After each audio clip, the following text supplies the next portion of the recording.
Surprise! Recorded. Ladies and gentlemen, it's the Philly Hockey Guys Podcast. 5-on-5, connecting back out, straight the shot.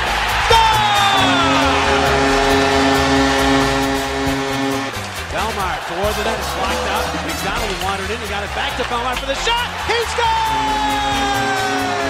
At long last, Belmar has his first. It's tied at 2. Here's Voracek to Giroux, he scores! Bang, bang, bang, and the Flyers lead. Voracek looking for him, getting Raffle. Raffle, stutter step move. Raffle coming in, he scores! Spectacular! Raffle gives the Flyers the lead. 6-5 Philadelphia. Power move from Raffle. Now, Andy Robb, Ken Prell, the Philly Hockey Guy. We need a new studio. Woo! We need a new studio. Everything's in tatters. Wow. I'm excited. I'm amped up.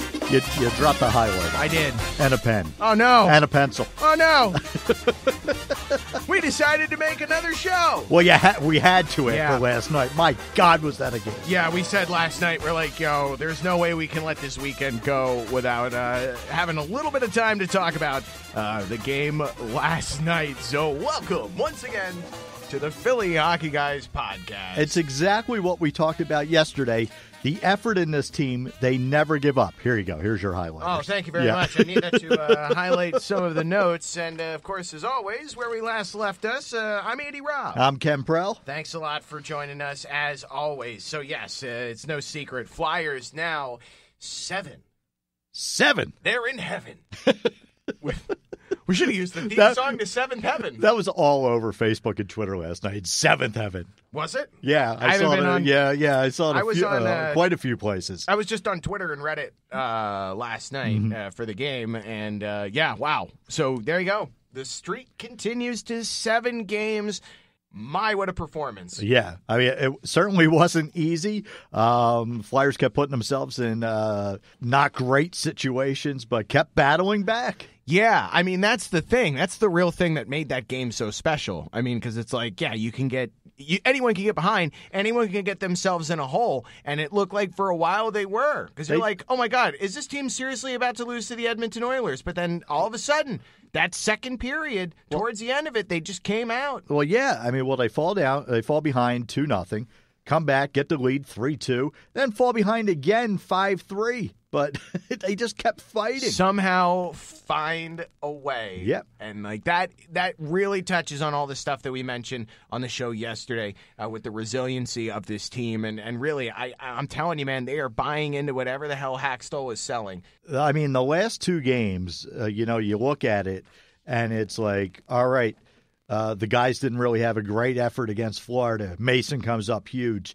steals them the 2 points. This game against Edmonton, Mason doesn't have a great game, but the guys all step up, put 6 goals on the board. Yeah, you know what I loved about yesterday's game? They had that statistic at the second period. Most goals scored in the second period. The Flyers, they mentioned the Flyers, they had like 39, and this was before they came out and scored 3. They're just behind the New York Rangers. I'm pretty sure they came out with those 3 goals during the second period and just eclipsed them last night in that, which I thought was pretty unique. That was pretty interesting. And the thing about those 3 goals happened in 72 seconds. Yes. That was ridiculous. Who could forget that fine little piece of detail, that little tidbit of information? Yes, that is very impressive. And, a lot of credits to the forwards. A lot of credit, being given to Claude Giroux. But we talked about this earlier today, Kenny, old buddy, old pal. Yes. I got to say, I'm as excited as I am for Giroux having a great performance last night. 2 goals last night. I am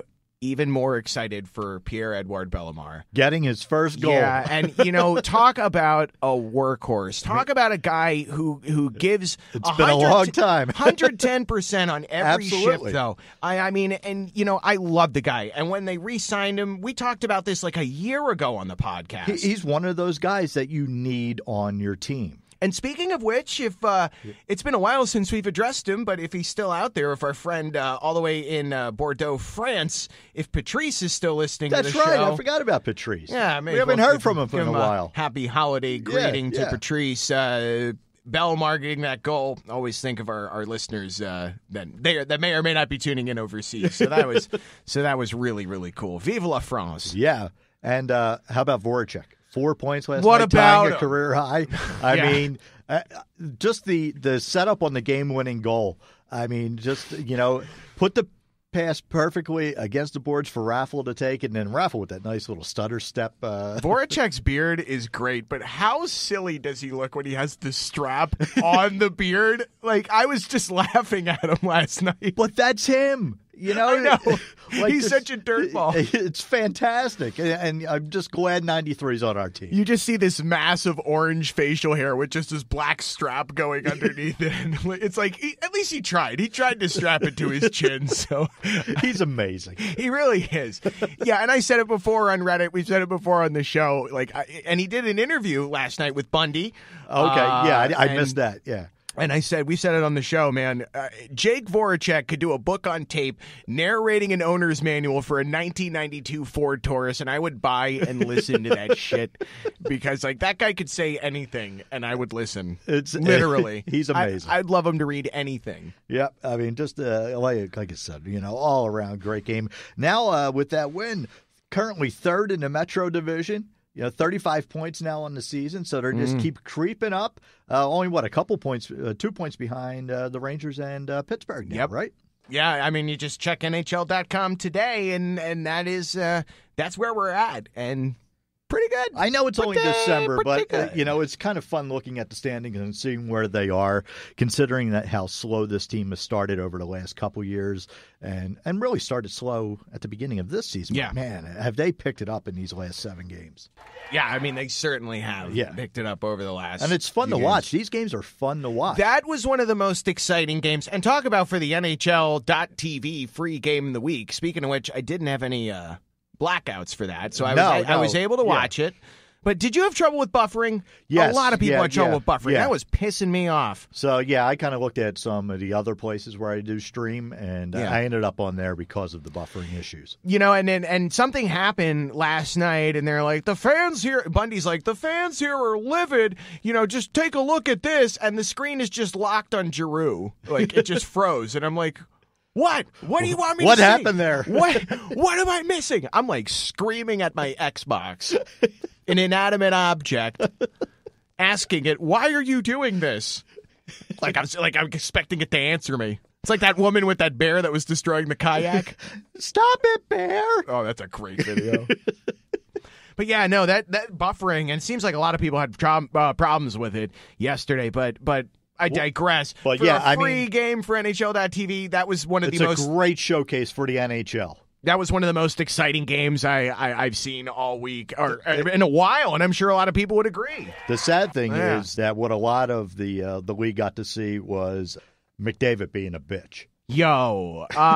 Okay, so I said... What a crybaby. I was saying this on Reddit yesterday, and, I still respect McDavid because of before he was drafted, when he said, who does he model his game after? He said, Claude Giroux. Well, that's fine. Maybe that's what he did as he was younger. He's completely changed now. Well, hang on. All right. Okay. I'm sorry. I was getting fired up. He's getting mad. It seems like his antics, he's taking those pages from 2012 Crosby's book because, man, when he spun Brandon Manning around last night after the play was called, that's all I had was a flashback to the 2012 playoff series. Yeah. And you know that he's only stirring the pot and starting stuff whenever Lucic is out there. Well, of course. You ever notice that? He's not going to drop the gloves himself. It's like when Crosby would hide behind Asham or James Neal or whoever. But man, and then after the game, going back to the injury last year, which we watched it again right before we started recording here today. There's no way Manning did that on purpose last year. The guy lost his edge. Yeah, especially when you watch it at the video at, the normal speed of which it occurred. Yeah.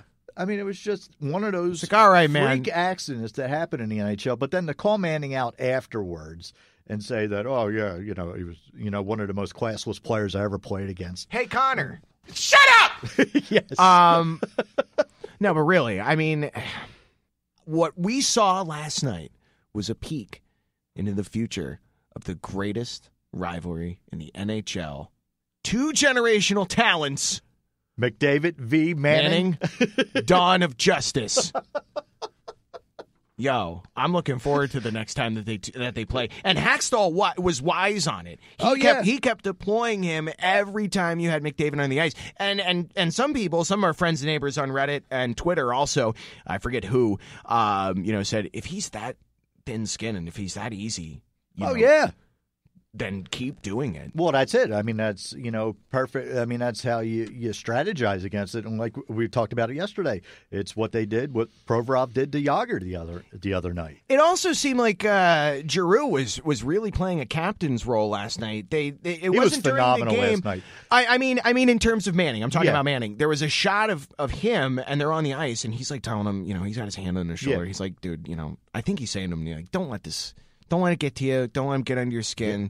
Just keep playing the way you're playing. He giving him some guidance. I thought that was great. That's what a captain's supposed to do. But can we talk about Giroux? F you effing bitch. Giroux, the first goal where he basically launched himself to take that shot. Oh yeah, that.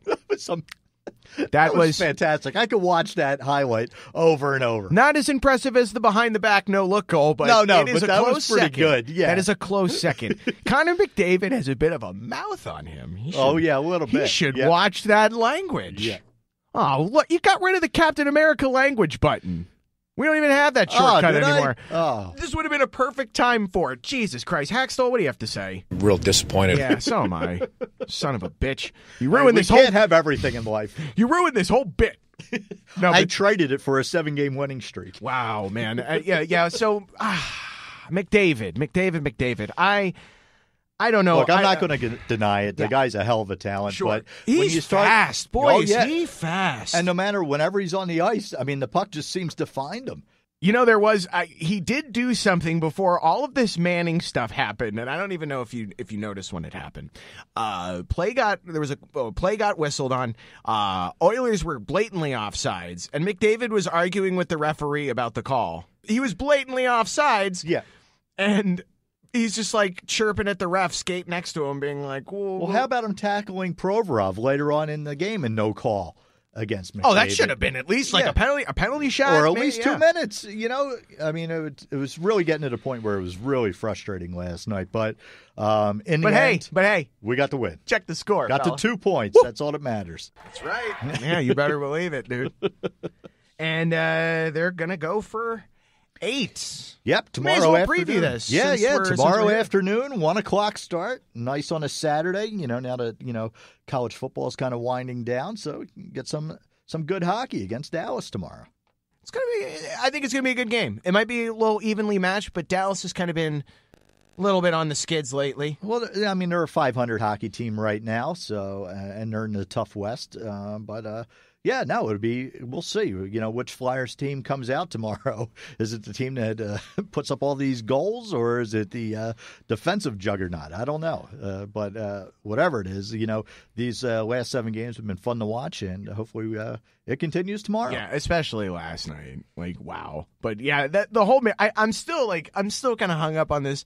Do I like or do I not like Connor McDavid thing? Like, I still think it's too soon to tell, but you did not do a very good job of making a good impression on some people. No, I mean, here's the thing. McDavid, for us, will never reach the level of the hate we have for Crosby because, I mean, we only play Edmonton 2 times a year. Dude, and I'm telling you, and when Provorov got drafted, there was that shot of them backstage, and McDavid's like, oh, Philly, nice. And he models his game after Giroux. So I'm going to give him a pass this time. For this time.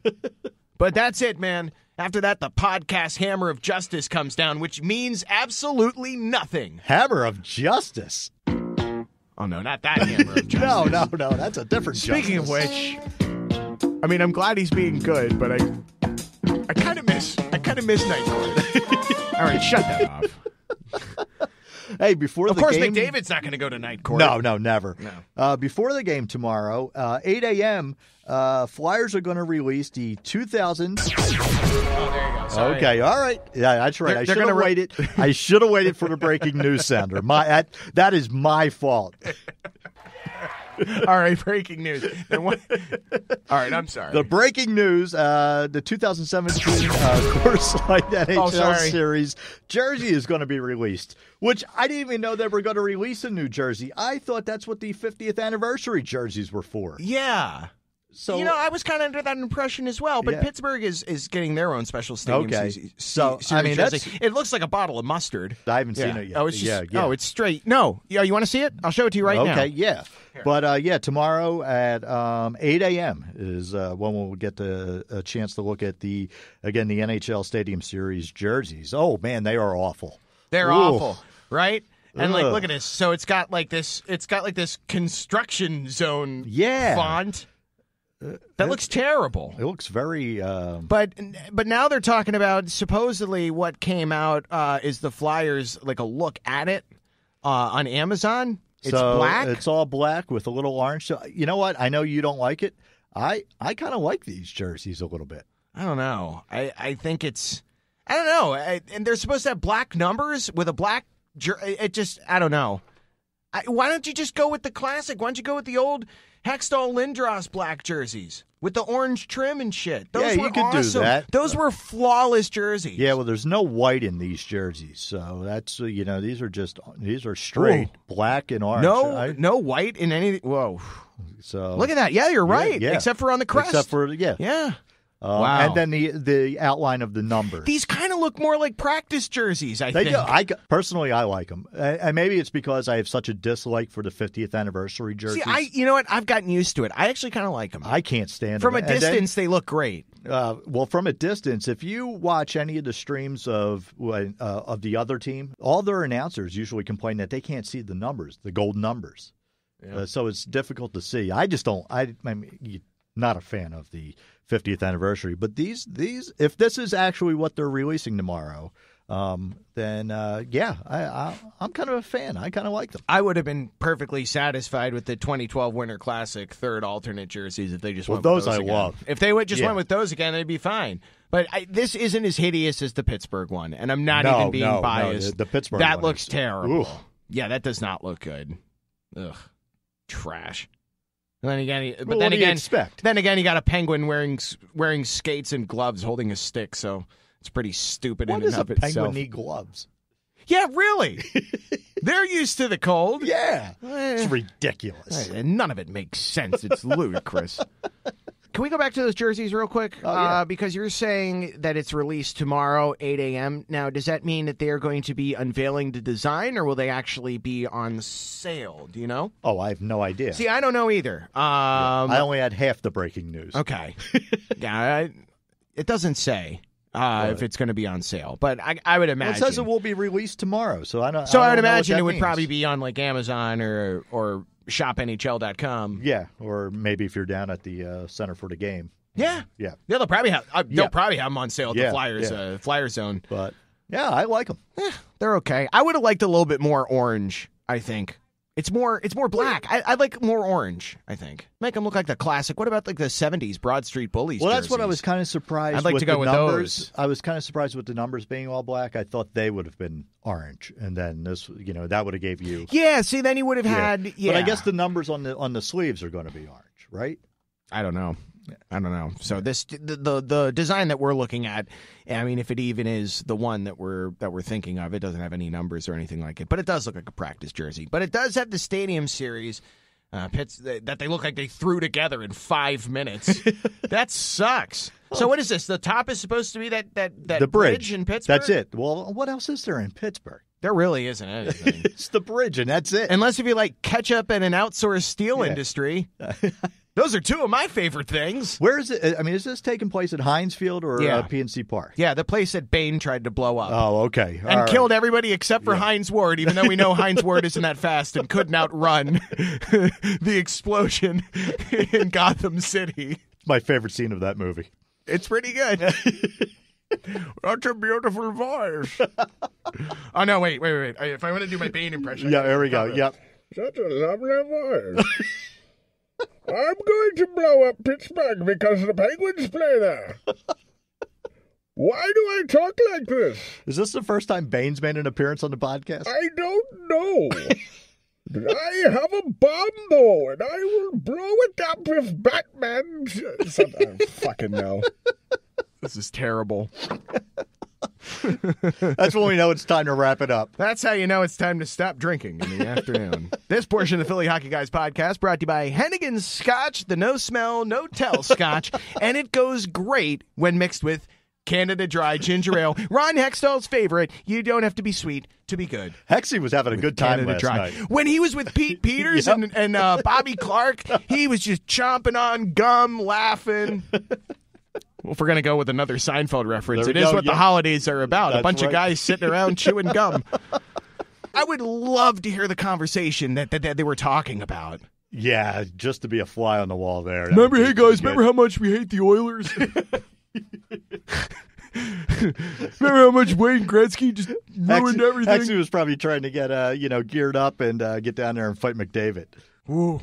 That'd be pretty cool, wouldn't it? McDavid wouldn't be going for that shit if Ron Hextall was still out there. I'll tell you that much. But yeah, so we just wanted to come on out and do a quick episode because we were just too excited about this. So Yeah, I mean, surprise, it's fun. guys. Yeah, no, it's great, and hopefully they keep this win streak going tomorrow. Yeah, absolutely. I will agree with that. So it's going to be an interesting game, of course, once again. 1 o'clock start time for that when the Philadelphia Flyers taking on the Minnesota North Stars. Oh, no, wait, I'm sorry. That's Dallas Stars. Yeah. Lindy Ruff. Oh, boy. Back in town. All you need is Hitchcock. Tell him to F off. That's it. I love that. I still love that press conference. All right, well, enjoy the game tomorrow. Hey, all right.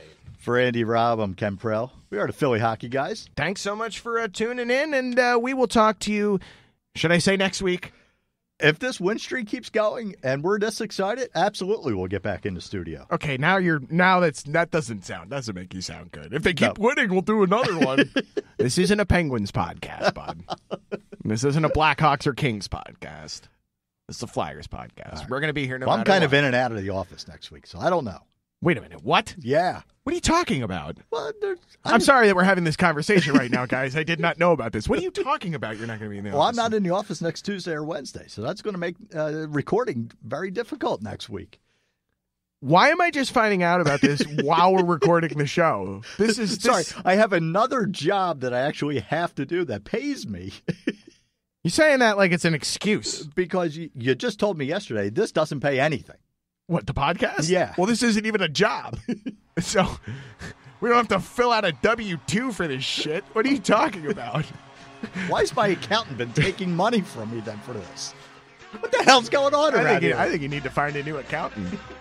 This portion of the Philly Hockey Guys podcast, the ending, brought to you by H&R Block. All right, we got to go. See ya. We might not talk to you next week because Ken is avoiding his responsibilities. We'll see you later. Go Flyers. Thanks for listening. Be sure to like the Philly Hockey Guys podcast page on Facebook. Follow us on Twitter at Philly Hockey Guy and subscribe on iTunes, TuneIn, and SoundCloud.